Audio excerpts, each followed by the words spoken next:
Car आज हम बात करेंगे डेटा लिंक लेयर में दो सबसे इंपॉर्टेंट प्रोटोकॉल की। वो प्रोटोकॉल है स्टॉप एंड वेट प्रोटोकॉल और दूसरी प्रोटोकॉल है स्लाइडिंग विंडो प्रोटोकॉल। इस वीडियो में हम कवर करेंगे stop and wait protocol. Basically stop and wait protocol ये जो है ये फ्लो कंट्रोल मैकेनिज्म का पार्ट है और फ्लो कंट्रोल प्रोटोकॉल में आती है। अब यहाँ पे कुछ रूल्स हैं स्टॉप एंड वेट प्रोटोकॉल किस तरीके से वर्क करती है। सेंडर रिसीवर को जब एक फ्रेम सेंड करता है तो कौन कौन से रूल्स अप्लाई होते हैं, तो यहाँ पे एक एक करके सब रूल्स को पढ़ते हैं। देखिए सबसे पहले क्या होता है, only one frame can transmit at a time. एक बार में एक ही फ्रेम ट्रांसमिट हो सकता है। Then sender can wait for acknowledgement and after receiving acknowledgement it send again next frame. पहला पॉइंट तो ये हो गया कि यहाँ पे एक फ्रेम भेजने के बाद इसको रुकना है, stop, then wait for acknowledgement and then resend the frame. Now second point is the sender and receiver window size equal to 1।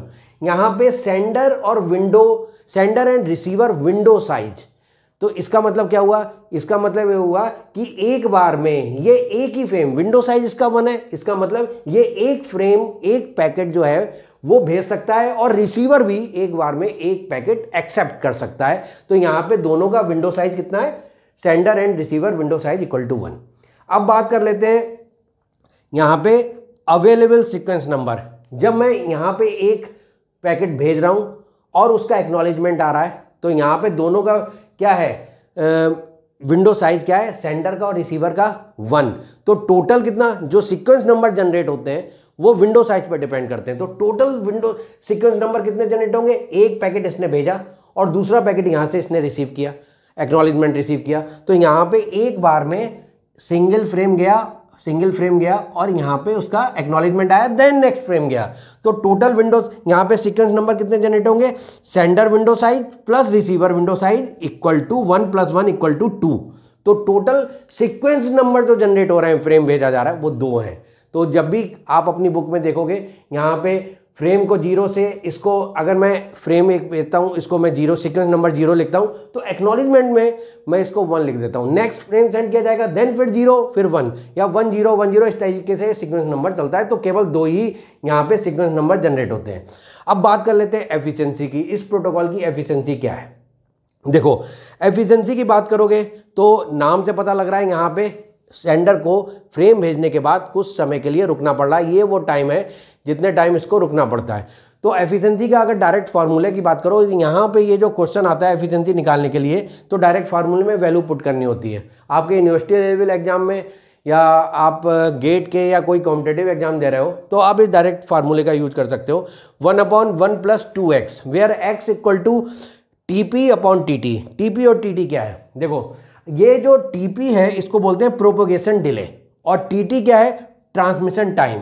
ये जितना ट्रांसमिशन का टाइम लगा ट्रांसमिट होने में वो ट्रांसमिशन टाइम है, और जितना इसमें प्रोपोगेशन में डिले हुआ वो प्रोपोगेशन डिले है। तो यहाँ पे x की वैल्यू, ये तुमको दोनों वैल्यू गिवन होंगी, TP और TT, और ये वैल्यू यहाँ पे फीड कर दोगे तो एफिशिएंसी निकल आएगी। लेकिन एक बात बताओ, अगर ये जो एफिशिएंसी है वो इस केस में कितनी होगी, इस प्रोटोकॉल की एफिशिएंसी आप क्या एज्यूम कर सकते हो, ऑब्वियस सी बात है पुअर होगी एफिशिएंसी। क्यों पुअर होगी, क्योंकि ये वैल्यू किसके रिस्पेक्ट में पुअर होगी, नेक्स्ट जो प्रोटोकॉल आने जा रही है स्लाइडिंग विंडो प्रोटोकॉल, उसके रिस्पेक्ट में ये एफिशिएंसी कम होगी। क्योंकि यहाँ पे ये जो एफिशिएंसी वाला टर्म है, इस टर्म में हमें अननेसेसरी वेट करना पड़ रहा है। ये एफिशिएंसी इस वजह से पुअर हो जाती है क्योंकि हम यहाँ पे वेट करते हैं this much amount of time. ये हमने यहाँ पे इतना टाइम हमने वेट किया, यहाँ से हमने एक पैकेट फ्रेम भेजा और ये फ्रेम का एक्नॉलेजमेंट, ये मैंने फ्रेम भेजा और इसका एक्नॉलेजमेंट जब तक नहीं आएगा तब तक दूसरा फ्रेम यहाँ पे सेंड नहीं होगा। तो ये जो टाइम है, टाइम लैप्स, इतना उसे वेट करना पड़ता है। तो ऑब्वियस सी बात है हर बार सेफ तो रहेगा लेकिन हर बार क्या होगा, हमें वेट करना पड़ेगा। तो ये इसकी एफिशिएंसी भी डाउन होगी। अब बात कर लेते हैं यहाँ पे कौन कौन से केसेस बनेंगे। तो कौन कौन से केसेस बनते हैं, आइए उसको 1 by 1 चेक करते हैं। तो देखो भाई यहाँ पे अगर सिंपल केस क्या है, सिंपल एक केस मेरा ये है कि मैंने यहाँ से एक फ्रेम को यहाँ से सेंड कर दिया, ये है सेंडर और ये है रिसीवर। सेंडर ने एक फ्रेम सेंड किया, सिंपल एक फ्रेम सेंड किया, फ्रेम 0, और इसके बाद इसका एक्नॉलेजमेंट जब इसको मिलेगा, इस फ्रेम 0 का एक्नॉलेजमेंट मिला, एक्नॉलेजमेंट AC के 1, ये इसको एक्नॉलेजमेंट मिल गया। अब अगर अगला फ्रेम, ये फ्रेम कब मिलेगा, जब ये एक्नॉलेजमेंट मुझे मिलेगा। तो एक केस क्या हो सकता है, ये जो एक्नॉलेजमेंट आपको मिल रहा है ये कहीं पे रास्ते में लॉस्ट हो जाए, खो जाए। तो केस 1 क्या हो गया, lost acknowledgement. Lost acknowledgement case 1 हुआ। यहाँ पे ये वाला एक्नॉलेजमेंट यहाँ पे इसको नहीं मिला और ये लॉस्ट हो गया। उस केस में क्या करना है, उस केस में क्या करना है, उसका सोल्यूशन क्या है, लॉस्ट एक्नॉलेजमेंट का सोल्यूशन क्या है, ये जो फ्रेम, ये वाला जो फ्रेम है 0, इसके इसको ये वाला फ्रेम तो इसने सेंड कर दिया। अब नेक्स्ट फ्रेम कब सेंड करेगा सेंडर, जब उसे एक्नॉलेजमेंट मिलेगा। एक्नॉलेजमेंट नहीं मिला तो ये कब तक वेट करेगा, कुछ टाइम लिमिट तो होगी। तो यहाँ पर हम क्या करेंगे, टाइमर अप्लाई कर देंगे। टाइमर हम अप्लाई करेंगे both sender and receiver side में। ये टाइमर काउंटर शुरू हो जाएगा और कुछ समय के बाद ये टाइमर जैसे ही, मान लो मैंने फिक्स किया 10 मिलीसेकंड, तो 10 मिलीसेकंड के बाद क्या होगा, इतना टाइम ये वेट करेगा। एक्नॉलेजमेंट नहीं मिला, इसका मतलब ये फ्रेम 0 में कुछ तो वही पंगा है उसने। मिलीसेकंड के बाद अगर इसको ये नहीं मिला फ्रेम एक्नॉलेजमेंट, इस फ्रेम का, फ्रेम 0 का एक्नॉलेजमेंट नहीं मिला, तो ये क्या करेगा, सिंपली नेक्स्ट फ्रेम को सेंड कर देगा। और इस तरीके से हम ये लॉस्ट एक्नॉलेजमेंट की प्रॉब्लम को सॉल्व कर सकते हैं टाइमर लगा के। दूसरी प्रॉब्लम क्या हो सकती है भाई, एक प्रॉब्लम तो ये हो गई। दूसरी प्रॉब्लम ये है, ये जो मेरे पास एक्नॉलेजमेंट आया है, ये एक्नॉलेजमेंट डिलेड एक्नॉलेजमेंट हो जाए। मतलब यहाँ पे ये फ्रेम जो मेरे पास है, ये वाला जो एक्नॉलेजमेंट आया, ये एक्नॉलेजमेंट कुछ समय के बाद मिले। क्या मतलब कहने का है, मतलब ये है, अगर मैंने फ्रेम 0 सेंड किया, कुछ इसका एक्नॉलेजमेंट नहीं मिला, तो टाइमर अप्लाई हो चुके हैं। और जब टाइमर अप्लाई हो चुके हैं तो नेक्स्ट फ्रेम को कुछ समय के बाद भेजा जाएगा। ये नेक्स्ट फ्रेम को भेजा, नेक्स्ट फ्रेम का एक्नॉलेजमेंट मिल गया। ये नेक्स्ट फ्रेम है, फ्रेम 0 था, इसका एक्नॉलेजमेंट मुझे नहीं मिला था, तो मैंने सेम से फ्रेम 0 फिर से रिपीट किया। फ्रेम 0, इसका एक्नॉलेजमेंट मुझे मिल गया, एक्नॉलेजमेंट 1, ये AC के 1 मिल गया। अब क्या हुआ, फिर से मैंने क्या भेजा, फ्रेम 1 भेज दिया, फ्रेम 1। आप यहाँ पे ये मैं एक बार 0 एक बार 1 कर रहा हूँ, आप यहाँ पे 1 2 3 भी कर सकते हो, 1 2 3 4 ऐसे समझने के लिए एक ही बात है। विंडो साइज 2 है, टोटल मतलब क्या है, अवेलेबल सीक्वेंस नंबर 2 है, तो मैं 0 1 0 1 लेके चल रहा हूँ। अब यहाँ पे अगला फ्रेम कौन सा सेंड होगा, नेक्स्ट फ्रेम सेंड हुआ, फ्रेम 1, और इसका एक्नॉलेजमेंट कुछ मिला, इसका एक्नॉलेजमेंट मिला।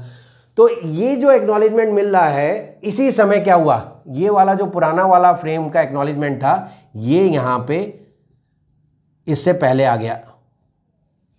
आप सोच देखना, ये एक्नॉलेजमेंट फ्रेम 1 का एक्नॉलेजमेंट मिलना चाहिए था, और ये क्या हो गया, इस वाले फ्रेम का जो लॉस्ट एक्नॉलेजमेंट था वो मिल गया। इसका मतलब यहां पे क्या होगा, ये सेंडर हमारा समझेगा कि हमको इसका एक्नॉलेजमेंट मिल चुका है, रिसीव हो चुका है, इसलिए इसको ये यहां पे ये वाला जो एक्नॉलेजमेंट आया, इसको क्या करेगा। तो यहाँ पर ध्यान देने वाली बात है कि जो भी हमारे पास ये वाला जो पहले वाला जो फ्रेम था, जो लॉस्ट एक्नॉलेजमेंट है, इसको हम सिंपली यहाँ पे क्या कर देंगे, डिस्कार्ड कर देंगे। तो ये वाला लॉस्ट एक्नॉलेजमेंट की प्रॉब्लम हम क्या कर सकते हैं, जो भी डुप्लीकेट फ्रेम है, जो भी डुप्लीकेट हमारे पास एक्नॉलेजमेंट है, हम उसको सिंपली डिस्कार्ड कर देंगे। तो एक तो ये हमारी पास प्रॉब्लम हुई लॉस्ट एक्नॉलेजमेंट की, डिलेड एक्नॉलेजमेंट की, दोनों प्रॉब्लम हमने देखी। और ये टोटल हमने एफिशिएंसी यहाँ पे बना के, इसमें और भी कई सारे केसेज हो सकते हैं, लेकिन बस एक आपको बात हमेशा याद रखनी है कि क्या होगा यहाँ पे, सेंडर और रिसीवर, दो बातें आपको ध्यान रखनी है। तो जितने भी केस, मल्टीपल केस बन सकते हैं, आप सबको हैंडल कर लोगे। कौन कौन सी दो बातें ध्यान रखनी है, सेंडर और रिसीवर साइड में टाइमर अप्लाई हो चुके हैं, और जो टाइमर अप्लाई हुए हैं, ये कुछ समय के बाद ऑटोमेटिकली कुछ समय के लिए एक्नॉलेजमेंट का वेट किया जाएगा, और उसके बाद नेक्स्ट फ्रेम को सेंड कर दिया जाएगा। दूसरी बात, ये यहां पे जो हमारे पास जो भी फ्रेम या एक्नॉलेजमेंट, वो साइड, चाहे सेंडर साइड चाहे रिसीवर साइड में, सेंडर साइड में हम क्या कर रहे हैं, फ्रेम भेज रहे हैं, रिसीवर फ्रेम को एक्सेप्ट कर रहा है। जो भी डुप्लीकेट फ्रेम उसके पास आएगा, तो डुप्लीकेट फ्रेम को वो डिस्कार्ड करना है उसको। अगर इसके पास, सेंडर के पास क्या आ रहा है, एक्नॉलेजमेंट आ रहा है, तो डुप्लीकेट एक्नॉलेजमेंट को उसको क्या करना है, डिस्कार्ड करना है।